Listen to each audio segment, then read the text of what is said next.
네, 코로나19 해외 유입이 늘면서 정부가 유럽에 이어서 미국발 입국자 관리 강화 방침도 내놨습니다. 이 자가격리를 위반하면 바로 고발 조치하고 외국인은 강제 출국시키도록 했는데요. 이런 강화된 검역 방침, 코로나19 확산 방지에 얼마나 도움이 될지 짚어보겠습니다. 백순영 가톨릭의대 미생물학교실 교수와 함께합니다. 안녕하세요. 네, 안녕하세요. 네, 어서 오십시오. 80명, 100명, 90명 확 줄지는 않고 있는 이런 상황입니다. 교수님, 오늘 확진자를 보면은 대구하고 경북이 다시 조금 늘었어요?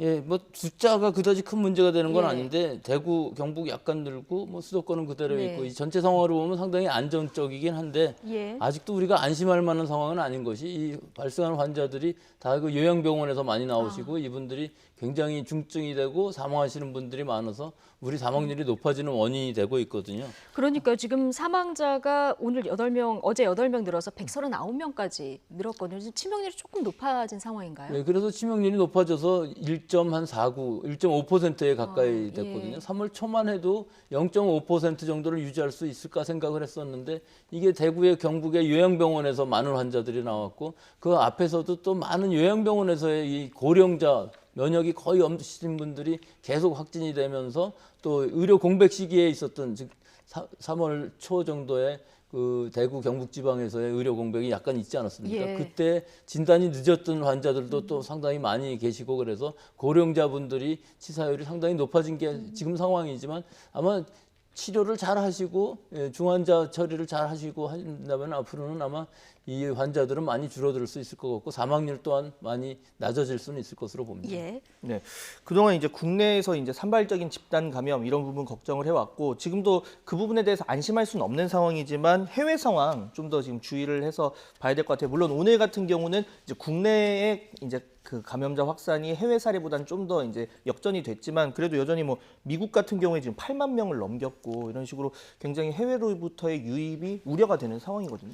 이 전체적인 추세로 보면은 우리나라 안에서는 어느 정도 안정이 되어 있고 중국은 훨씬 더 안정이 되어 있다고 볼 수가 있는데 예. 유럽은 거의 정점으로 지금 가고 있는 상황이고 미국은 아직도 이 초기에 있는 상황으로 보여서요. 미국이 훨씬 더 우려가 되고 있지만 실제 확진율, 양성률을 보면은 미국이 아직 유럽보다는 적은 상황이거든요. 하지만 이것이 언제 유럽만큼 올라갈지 우리가 알 수 없는 것이고 아마 그다지 오랜 시간이 걸릴 것 같지는 않은 상황이고 그 이외의 나라들에 있어서도 일본만 해도 올림픽 연기하고 나니까 바로 환자들이 많이 늘어나고 이런 그러니까요. 상황이기 때문에 해외 상황을 보면은 결국은 우리 입국하는 사람들 중에서 유증상자가 많아질 것이고 그중에 확진자가 늘어나기 때문에 이게 안심할 수 없는 상황이고 우리나라에서는 이 방역을 검역을 결국은 탄력적으로 계속 강화를 시켜야 되는 방향으로 갈 수밖에 없겠죠. 네, 지금 말씀하신 것처럼 해외는 계속 어떻게 보면 절정을 향해서 가고 있는 상황과 미국 같은 경우는 아직 이제 시작 단계다 이런 말씀해 주셨는데 그런 만큼 이제 국내로 들어오는 사람 가운데서 증상이 없는데 그래서 검역 과정에서는 바로 걸러지지 않은 사람들 14일 동안 자가격리를 하긴 하는데 또 그 과정에서 오늘 그런 당부가 있었습니다. 승용차를 가급적 이용해 달라. 그리고 그분들 전용 이 공항버스나 KTX 그래서 칸을 띄우겠다 이렇게 정부도 다양한 조치를 하고 있긴 한데 이분들이 이제 지역사회에 들어와서 자가격리를 하기까지 그 중간에 접촉면도 최대한 줄여야 되는 상황이잖아요. 우리나라의 방역에 제일 중점을 두는 부분은 민주적인 방역이고 자발적으로 예. 거리두기도 하고 검역에 있어서도 마찬가지죠. 어느 정도 그 문제는 있더라도 일단은 입국을 시킬 수 있는 것은 우리나라밖에 없는 것 같아요. 그러면은 무증상으로 들어왔고 먼저 진단을 하기 때문에 음성이면서도 또 무증상으로서 자가격리를 시킬 수 없는 상황인 것이 이 단기간 체류자들의 문제이지 단기 않습니까? 체류자, 예. 단기 체류자인 경우에 있어서는 일단 입국은 하되 2주일 동안 추적을 하고 매일 발열 체크 전화해서 증상을 체크하고 그 자가 진단 앱도 깔지를 않으면 입국을 안 시키는 상황이니까요. 그리고 그 이후에 본인이 증상이 나타나면은 자발적으로 그 신고를 하게끔 되어 있기 때문에 여기서 제일 중요한 것은 자발적이라는 것이죠. 그러니까 앱으로 증상도 확인하고 혹시 어디에 있는지 위치도 확인되고 이렇게 그렇죠. 예, 하되 자발적이라는 거죠. 예, 바로 이게. 자발적이라는 부분이 뭐가 문제가 있냐면 안 하면 그만입니까? 아니 결국은 그 부분들이 핸드폰을 갖고서 하기 때문에 강제적으로 감시하기는 어렵다는 것이죠. 예. 그 외국인이든 내국인이든 이 자가격리를 할 때 있어서 그 앱이라는 것은 결국은 자기가 핸드폰을 가지고 있으면서 아주 솔선수범해서 잘 신고를 하고 보고를 해야만 지역사회 전파가 없어지는 것인데 우리 방역당국의 입장에서 보면은 이런 사람들도 잘 감시를 해서 지역사회 전파가 되지 않게끔 2주일 안에는 잘 파악해서 바로 진단하고 격리하고 치료를 함으로 해서 지역사회 전파를 최소한으로 하겠다. 하지만 어느 정도 구멍은 있을 수밖에 없지만 이거 이상의 지금으로서는 강력한 방법은 없을 것으로 보입니다. 예. 그러니까 정부도 긴장하는 게 미국 유학생이 들어왔는데 무증상이라서 제주도 여행을 갔습니다. 그런데 다 돌아다니고 나서 좀 확진 판정을 받았어요. 우리 제주도가 발칵 뒤집혔는데 이런 사례 때문에 좀 걱정이 되는 거 아니겠습니까? 이 유학생 중에 모녀라고 하는데 예. 이 모녀의 그 상식 수준이 굉장히 문제가 될 수가 있죠. 자기 자신들은 괜찮을지 몰라도 타인한테 얼마나 큰 피해를 줄 예. 수밖에 없는지를 알 수 있는 정도의 수준의 사람들일 것으로 보이는데도 이런 행동을 했다는 것은 진짜 굉장히 큰 문제고요. 이것이 지금까지 이 자가격리 수칙을 위반했을 때 그 여러 가지 법으로는 그 되어 있지만 실제로 그 처벌을 하지도 않았고 아직까지는 한 번도 한 적이 없기 때문에 이런 부분에 대해서 좀 너무 안이하게 생각하지 않았나 하는 부분하고 또 하나는 이 젊은 사람들이라고 그래서 이 감염이 되었을 때 전부 그냥 간단히 감기처럼 넘어가는 것은 아니거든요. 예. 사이토카인 스톰이라는 얘기도 드물게는 나왔었고 예. 실제로 이 바이러스가 감염되었을 때 그냥 전부 아주 후유증 없이 넘어가느냐 하면 그렇지가 않습니다. 일단 폐에 중점적으로 감염이 되는 것이 사실이긴 하지만 그 이외의 장기들, 소화기라든지 혹은 심지어는 생식세포까지도 감염이 되어서 여기 장기 부전이 일어날 수 있는 것이거든요. 자신도 모르는 사이에 이런 엄청난 후유증을 겪을 수도 있다는 것을 꼭 명심해야 될 것 같습니다. 네. 그러니까 또 여행 첫날에 이 증상을 느꼈다고 하는데 느꼈다면 이 선별 진료소에 바로 뭐 방문을 해서 좀 이렇게 그 조치를 했으면 어떨까 이런 아쉬움이 더 남는 상황인데 그래서 뭐 1억 원 가까이 이제 제주도 측에서 민사 손해배상 그러니까 최초로 개인에게 지자체가 이제 손해배상을 청구를 하기로 했습니다. 불법 행위에 대해서 뭐 이렇게 사실 다양한 지금 방안들이 나오고 있는데 앞서 말씀하신 것처럼 자가격리라는 게 어떤 개인의 측면이다 보니까 이런 보완점이 더 나오고 있는 것 같아요.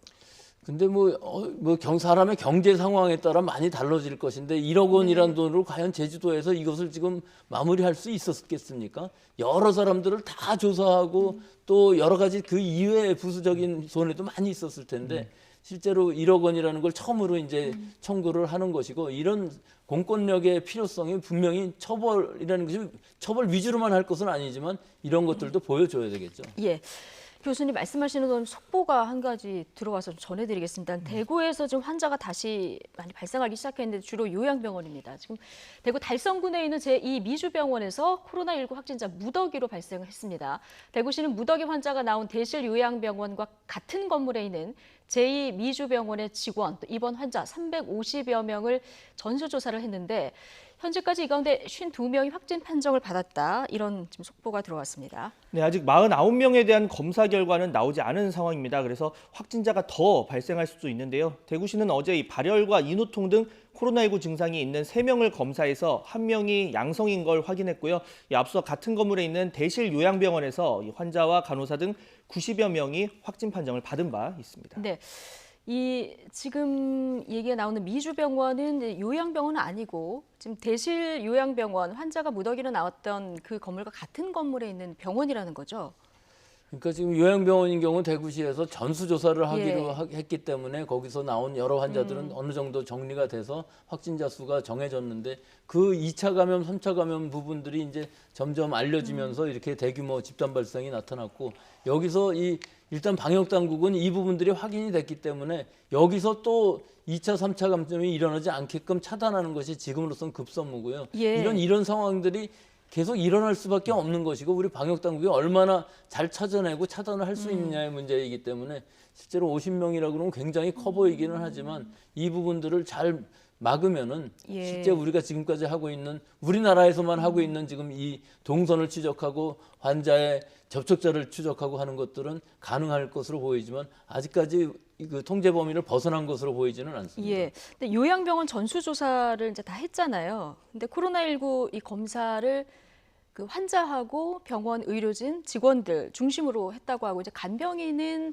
다 이루어지지는 않은 것 같아요. 지금 이 조사는 어디까지 된 겁니까? 그러니까 제일 중요한 게 사실은 간병인하고 이 병원들에 있어서는 이송 요원까지도 다 전수 조사를 예. 해야만 하고 또 한 번으로 끝나면 안 되는 이유가 감염 초기에는 음성으로 나올 수가 있기 때문에 일단 정기적으로 주기적으로 좀 해야 되는 부분이 있거든요. 더구나 또 병문안을 가는 것은 지금 한 2주 동안 4월 5일까지는 적어도 완전히 막아야 될 것이고 그 관계자들의 발열 체크라든지 이것들이 100% 되어야 되는데 지금 우리나라의 그 요양병원, 요양원의 그 여러 가지 현실의 문제가 상당히 열악한 부분들이 있거든요. 이 시설도 그렇지만 의료진도 예. 그렇고 간병인도 그렇고 원체 사람이 없다 보니까 그런 부분들의 그 여러 가지 관리가 지금 완벽하게 이루어지지 못하고 있는 것은 참 걱정이긴 한데 이것이 그럼 대구 경북만의 문제냐 하는 것들이 예. 더 큰 문제이고요.